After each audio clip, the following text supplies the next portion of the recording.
Welcome to What I Wish I Knew at 30. And today I have with me Paul Horwell.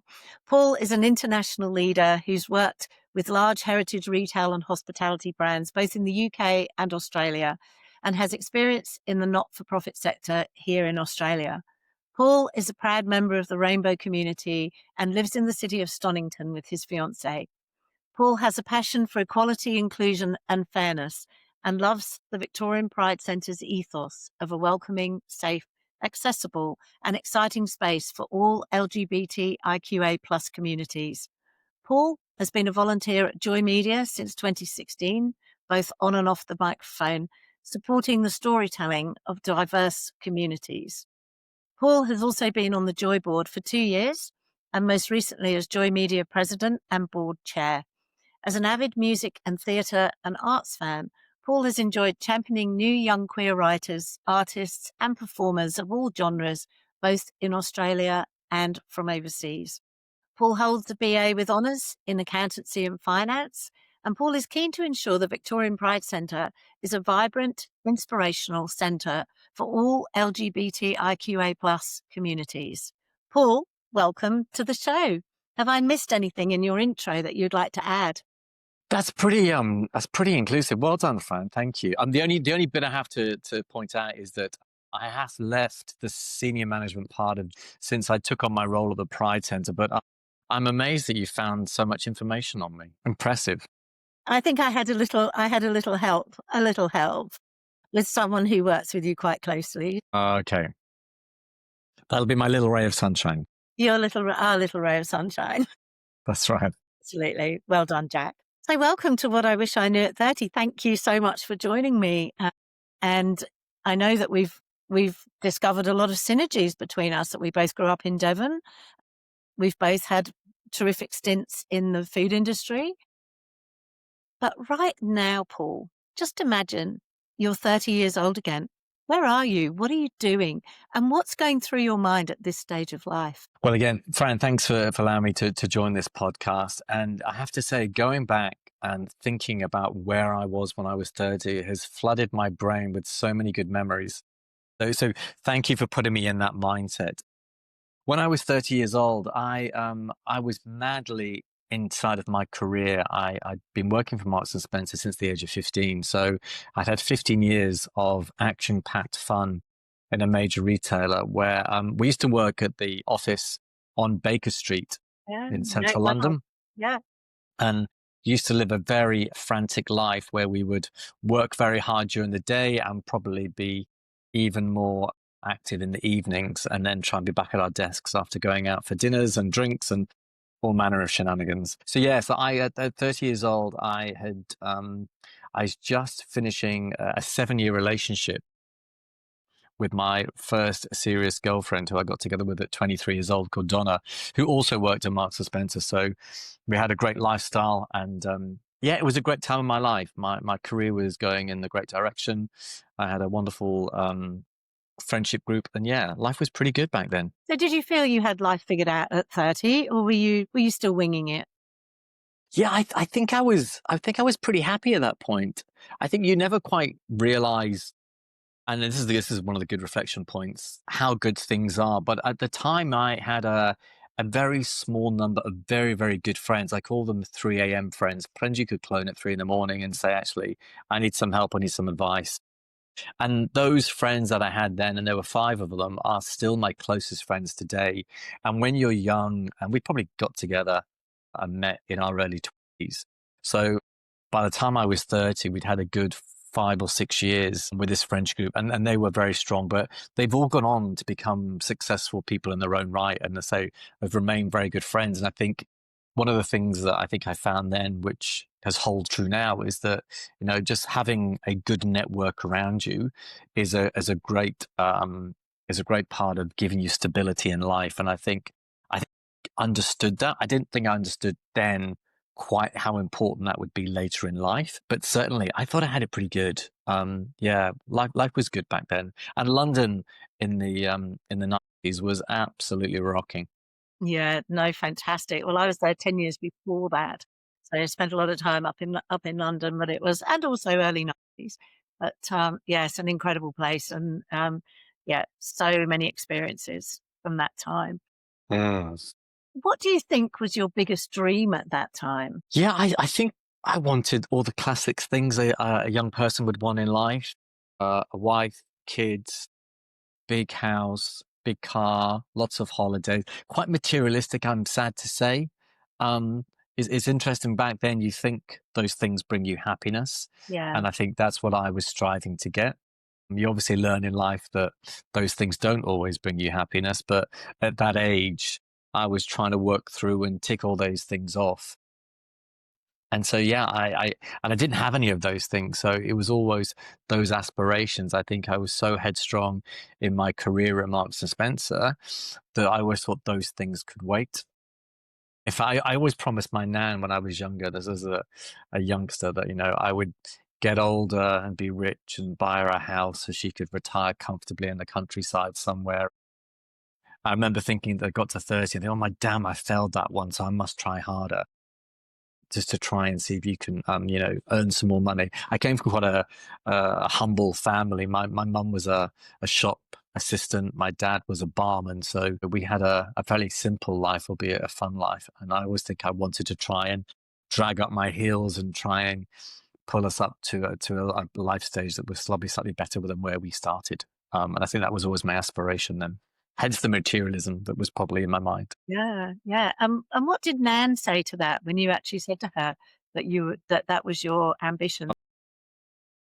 Yeah, no, she was unconditional. So like she knew that, but like whenever I used to go back and see her, all she wanted to do was to cuddle and hold me.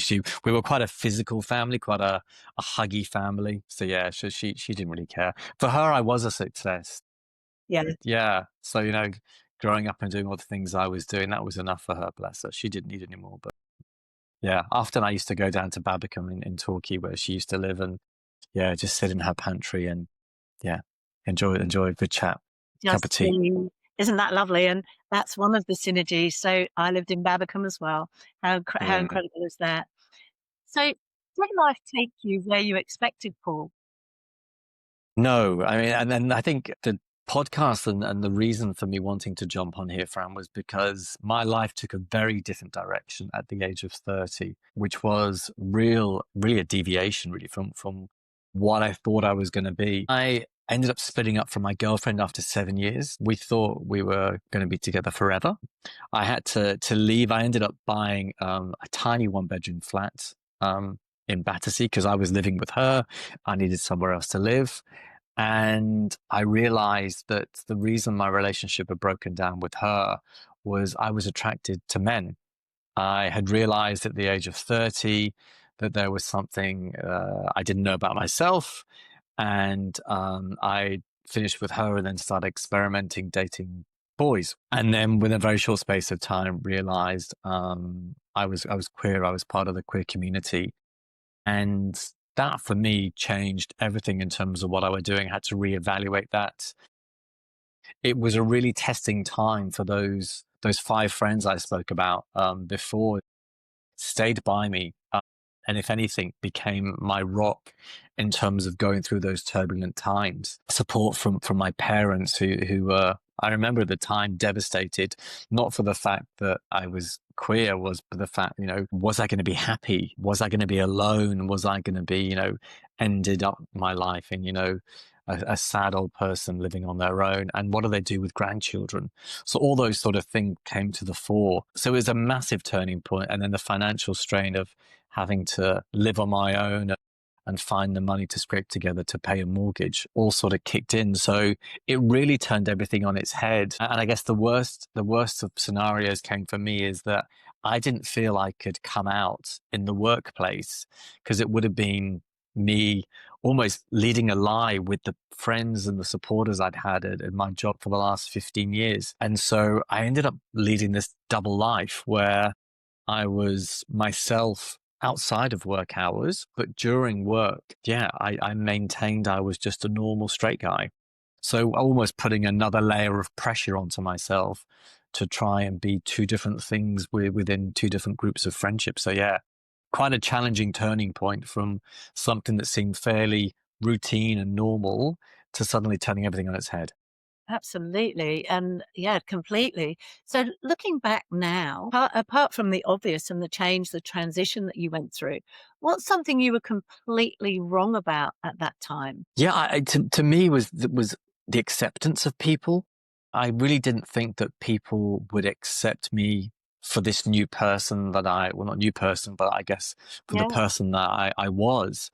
And therefore, I tried to keep my sexuality secret for a lot of the time, fearing that I would let people down or they wouldn't be happy, which in hindsight, it was the most ridiculous thing because those dear colleagues that I'd worked with for so many years are still now some of my closest friends and have been totally accepting. So it was a very difficult thing to try and think about at the time, but I was so wrong on that acceptance that it really could have been a lot easier for me. Yeah. Yeah. But they say that life is the best teacher. And, often lessons come wrapped in disaster. So let's talk about the biggest curveballs that life threw at you, whether it was in business, relationships, or personal growth. Now, obviously, we've talked about one side of things, and that I'm sure that wasn't just sort of one day you woke up and it happened. But what's one experience that really felt like the worst thing ever, but actually ended up shaping you? And I know there's so much in that as I'm talking about because it's so fundamental in your life. But over to you.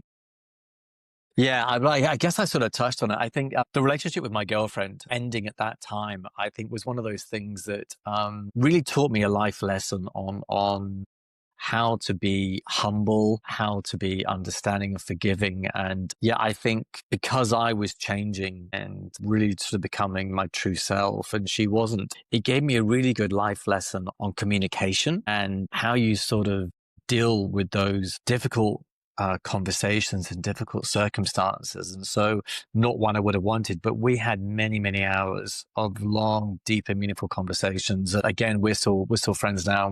We talk, and it's a great way to go through. But I think there's a real empathy that I've taken through life now, and particularly when I'm dealing with people you don't know that well. You never know what's going on in the back of their minds. You never know what other stuff is happening.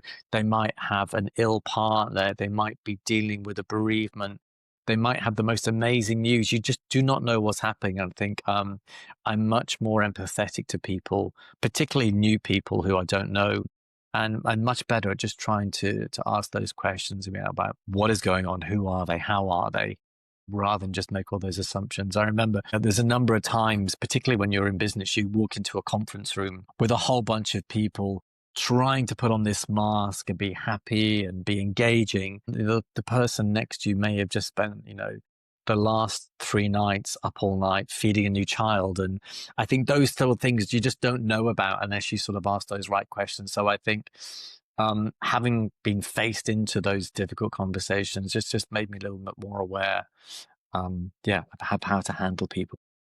I think that's beautiful. I think, the better we are at asking questions, obviously Mm, the more information we can gather and the more awareness we can create. And I think that is a really valuable lesson for everybody, not to just assume that something is.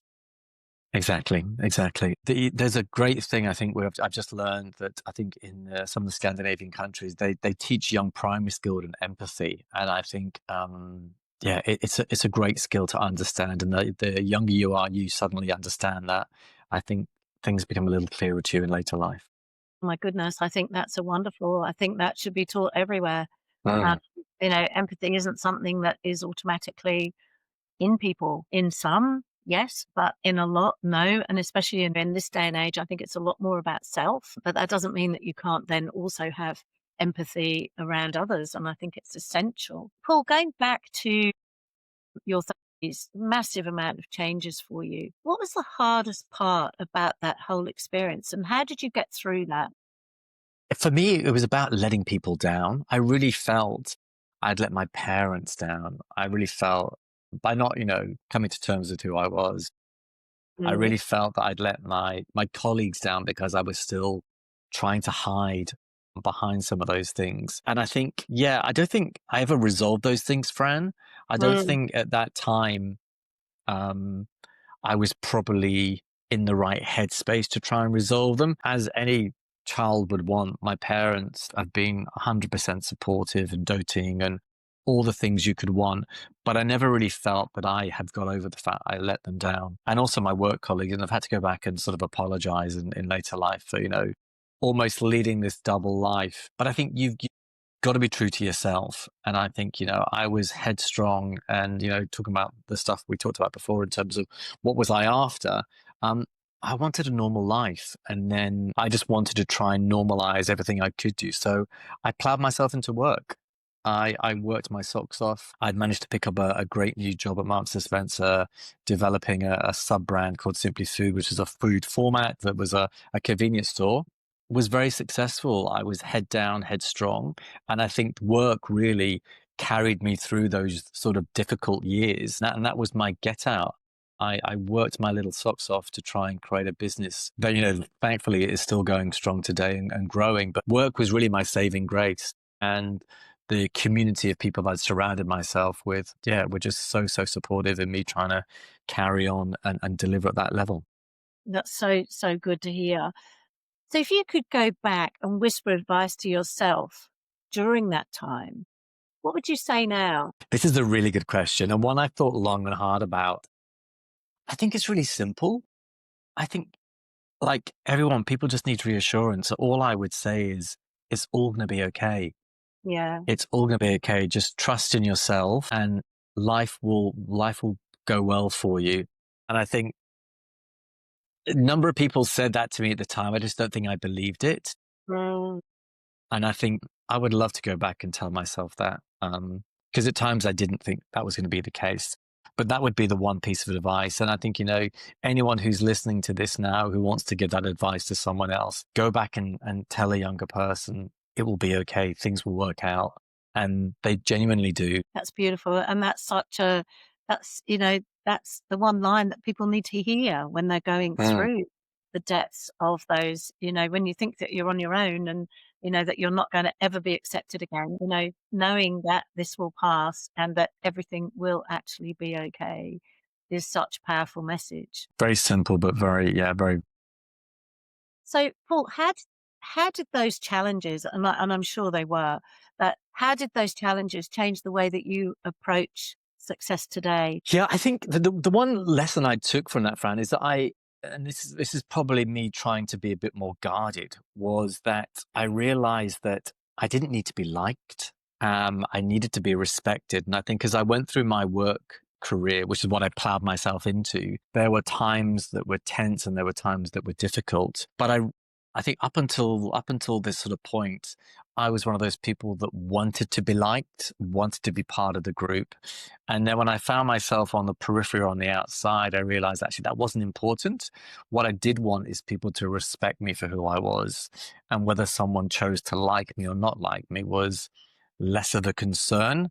And I think that's one of the things as you get older is that, you get to the point where you see you don't care. I've got enough people around me who love me, who show me support. I don't need everyone's approval. And I think that's what's really guided me through the rest of my career and the rest of my life, in so much the fact that I now get on and do stuff which I think is right for me, my community, my family, my friends, and my work.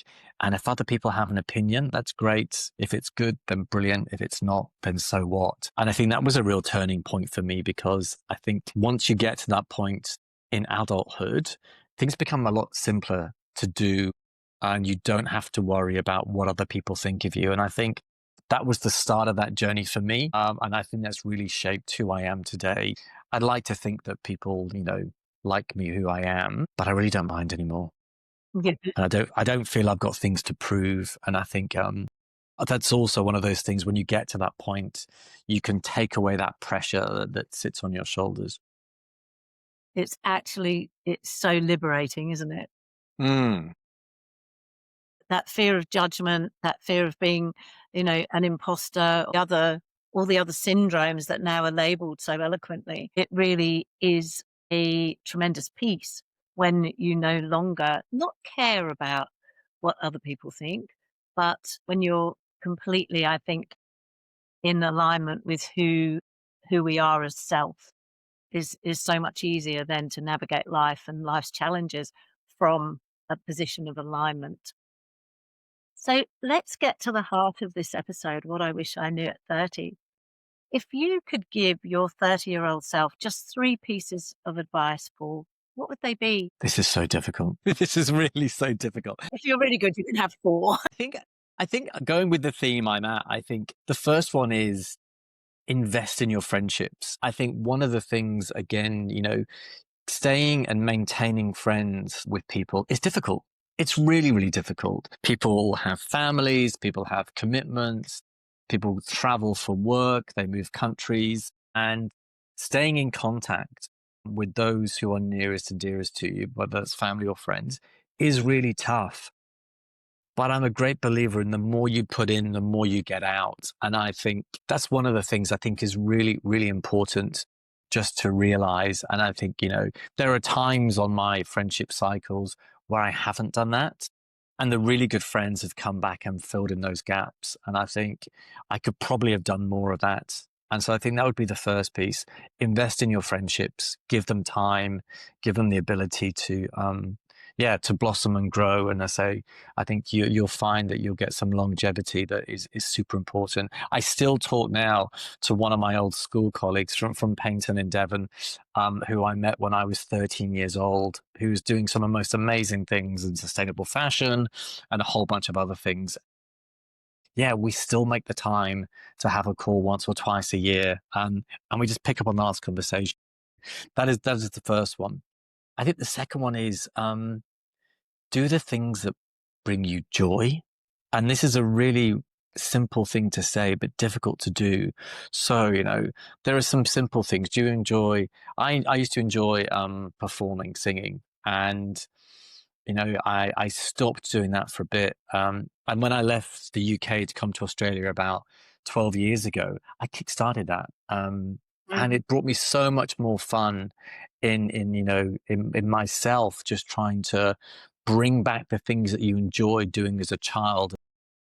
Someone always said, the inner child is always there. So if you can keep that inner child alive, they will give you the enthusiasm, because no one ever feels their age. I don't know about you, Fran, but No. the bones and the muscles might ache a little bit, but inside my head, I'm still the young person. And I made me deviate. I said to my grandmother once, she turned, I think, 65. And I said, "How do you feel, Nan?" And she said, "I feel like a 16-year-old Yeah, I love trapped it. inside a 65-year-old's body." And I think that is such a good thing, because no one ever thinks, but the inner child is there. So, whatever Mm. brought you happiness as a child, continue to do those things as an adult. Another great example, Lego. Lego now have adult toys specifically for those kids that never grew up.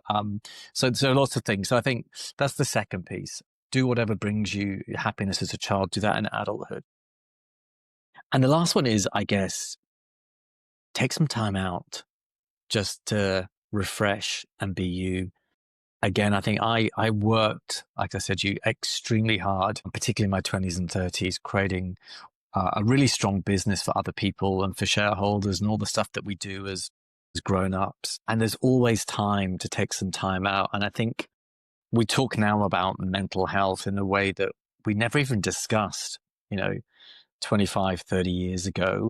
And I think that there are ways of doing that, whether it's going to see your family, whether it's taking time out just to, meditate once or twice a week, or do something that's good for yourself. But I think, yeah, take time out just to evaluate. And I think that's a really good point in terms of understanding how good life is, and just being able to appreciate what you've got.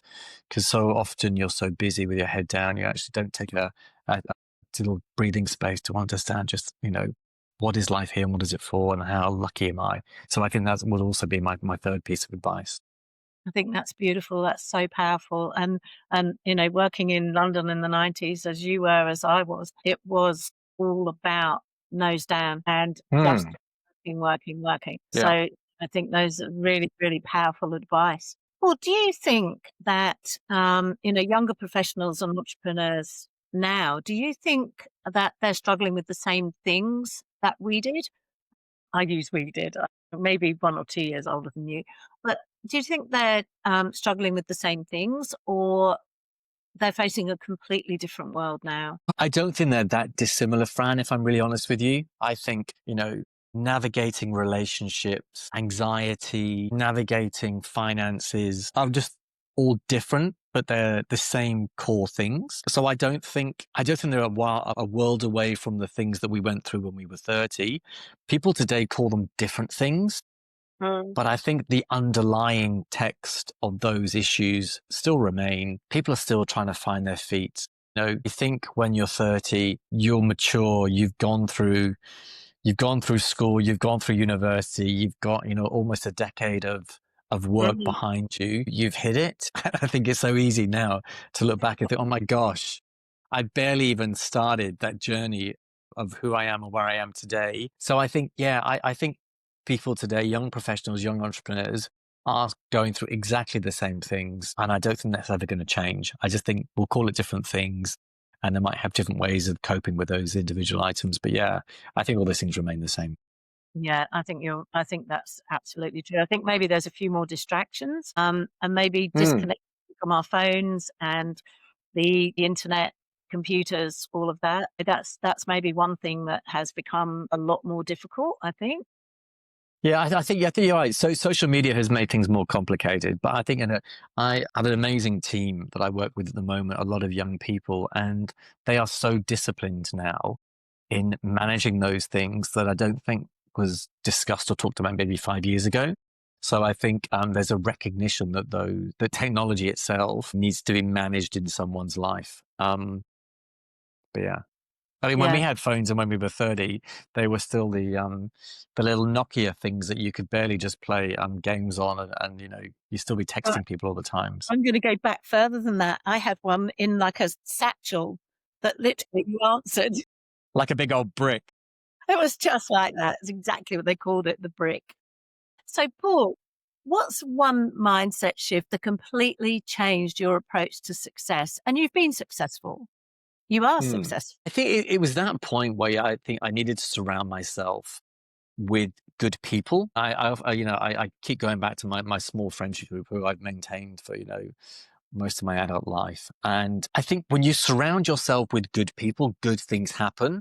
I think when you deviate from that path and you go through friendship cycles, if you find yourself in a group of people that aren't your tribe or your group and they do things differently that is not something you naturally work with, you don't find the same good things happen or opportunities present themselves. So I think that would be one thing that I think that would certainly shaped who I was. I tended to, in my days I talked about when I was 30, just when I was coming out as being a queer person, surrounding myself with that very small group really sort of battened down the hatches for me to help in my success because I would only be with people who I found supportive and who would support me and who would understand who I was. And I think that's a real game changer.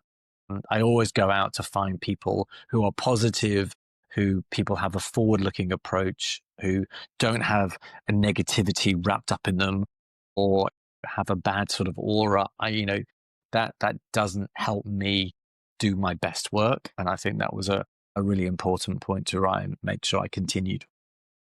Really, really sage advice. Talking about advice, what's the best advice that you ever received and who gave it to you? Was I was very lucky. So my mentor, Mark Spencer, was a great guy called Andy.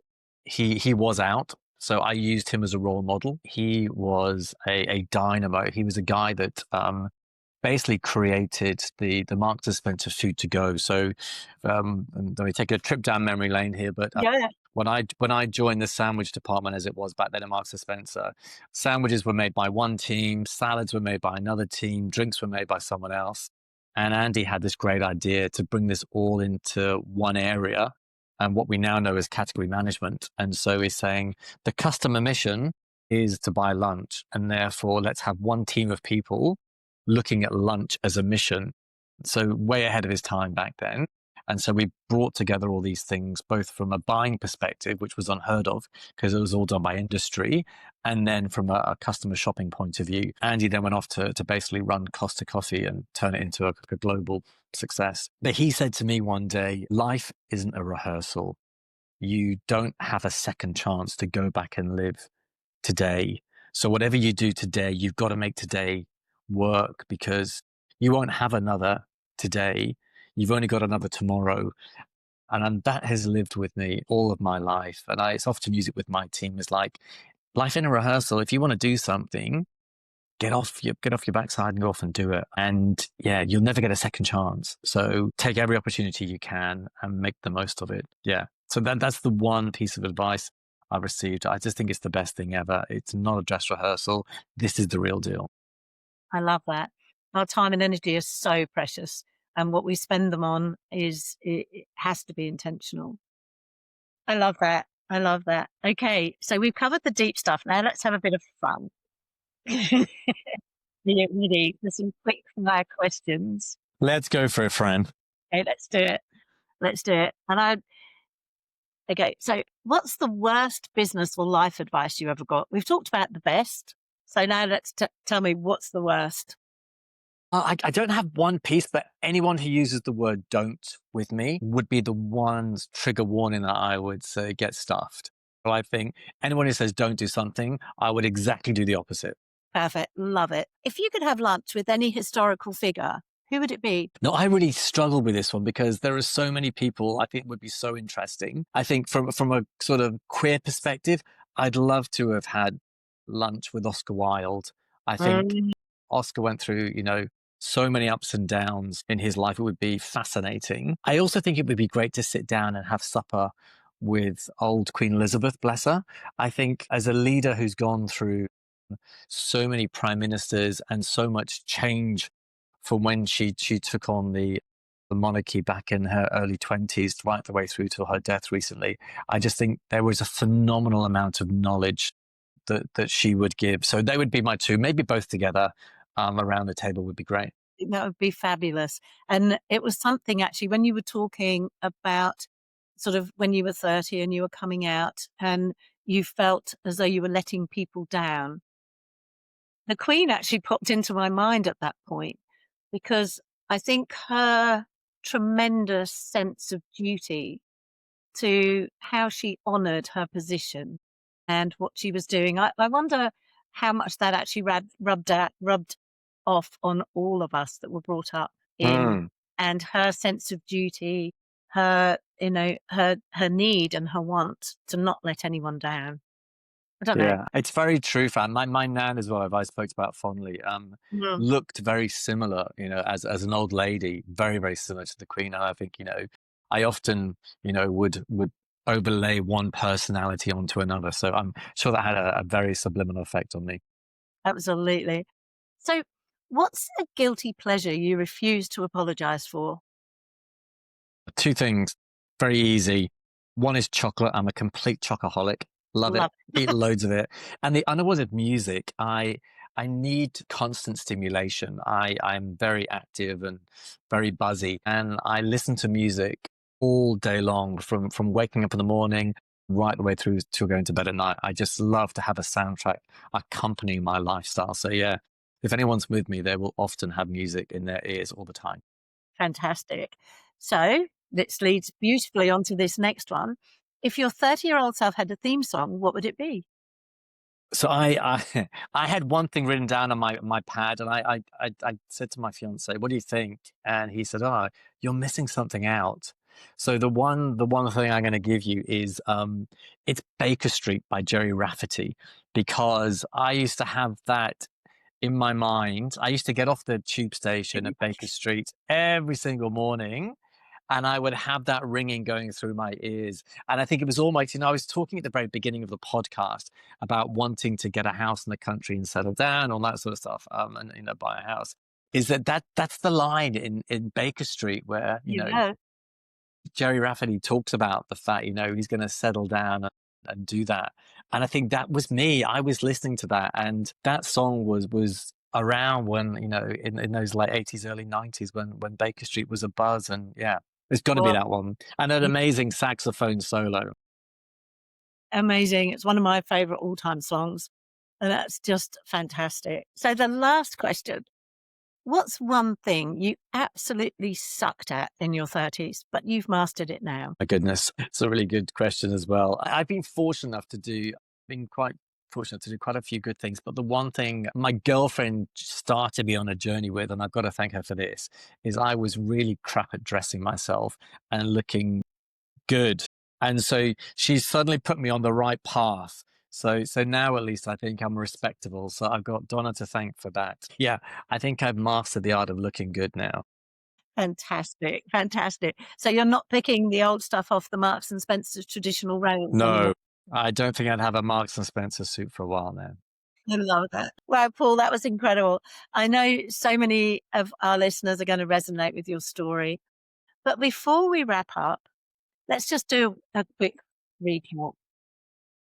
What's the single biggest takeaway that you would like our listeners to take away from our conversation? Yeah, I think just to wrap up the summaries of things I've been saying, there's two things for me, Fran, that I think is really important. Like, live every single day to its fullest. You never know what's around the corner. And that people have that saying, let's save something for a special occasion or rainy day. Every day is that special day, and every day is that rainy day. So really live life as you would want to live it. And the second piece is, don't change yourself for anyone. Be who you are and be proud of who you are. Your internal self has your own monologue and will guide you through. So have the confidence to be who you want to be. I love that. And for everyone listening, here's my challenge to you. Take one thing from today's episode and apply it to your life this week, right now. Maybe it's reaching out to someone who can mentor you, but maybe it's finally taking that leap you've been scared of. Whatever it is, take action. If this episode inspired you, make sure to subscribe and leave a review and share with someone who needs to hear it. And if you have a question or a topic you want me to cover in a future episode, please send me a message. I'd love to hear from you. Thank you for tuning in to What I Wish I Knew at 30. And remember, your best chapters are still ahead.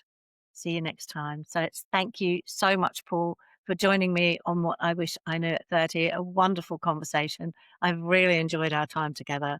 So thank you so much. Thank you, Fran. Loved it. Thank you.